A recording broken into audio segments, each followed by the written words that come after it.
So how do you handle difficult meetings like a pro and get the outcome you want? On today's video, we're going to show you how to do exactly that.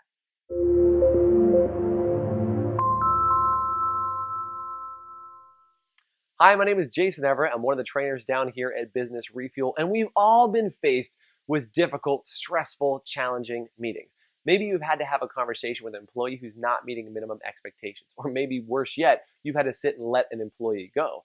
Or maybe you've been on the other end of that conversation where somebody's had to have an extremely difficult meeting with you and it's stressed you out. Maybe it's kept you up at night, caused your stomach to hurt, or maybe even caused you to have a headache. So how do you take the stress out of stressful meetings? Well, I'll give you an example of a stressful meeting that I had a client recently come to me with, and they said, Jason, I'm really stressed out about this meeting. In fact, it was with two owners, and one of the owners, they had a conflict and they needed to resolve it.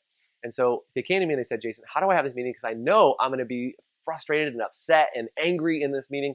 And I know I don't want to be emotional, but I'm already emotional and the meeting hasn't even happened. Now, here's something interesting about emotion. When emotion goes up, intelligence goes down. In fact, there's some studies that have shown that your emotion can go down by as much as 30%.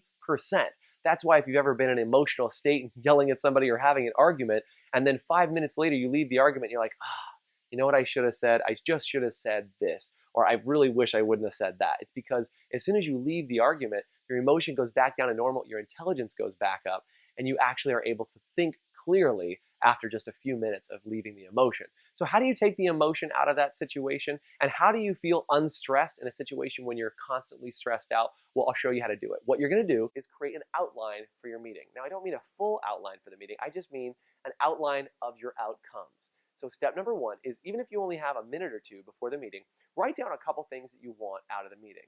I want to have this conversation. I want to get this resolved. I want to make sure that we address this point, 2, 3, 4, or 5 points if you need to have them, and go ahead and write those down. Now, here's the most important part. When you start the meeting, start your meeting by stating your outcomes.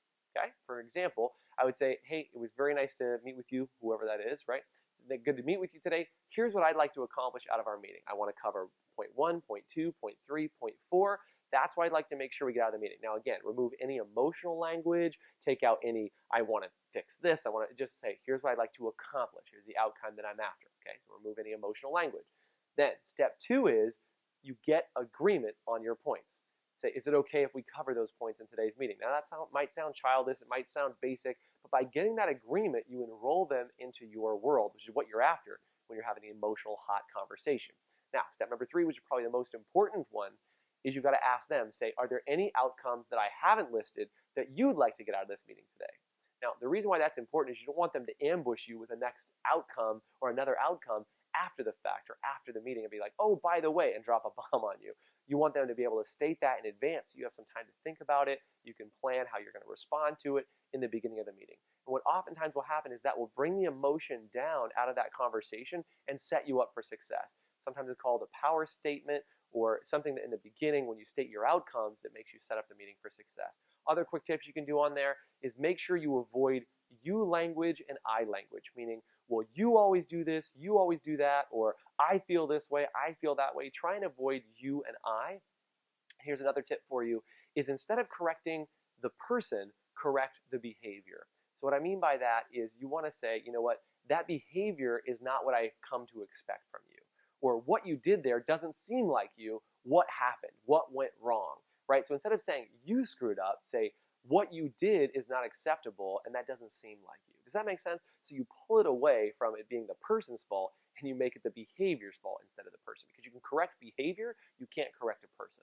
So that's it for me. I just want to make sure you had those tips and you can use them in your business this week. So in the comment section below, what I want you to write down is, what is one of the toughest meetings you've ever had to walk into?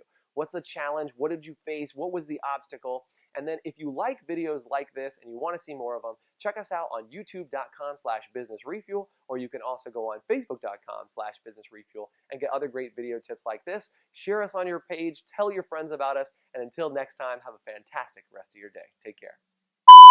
In today's video, we're going to cover, how do you handle some stuff?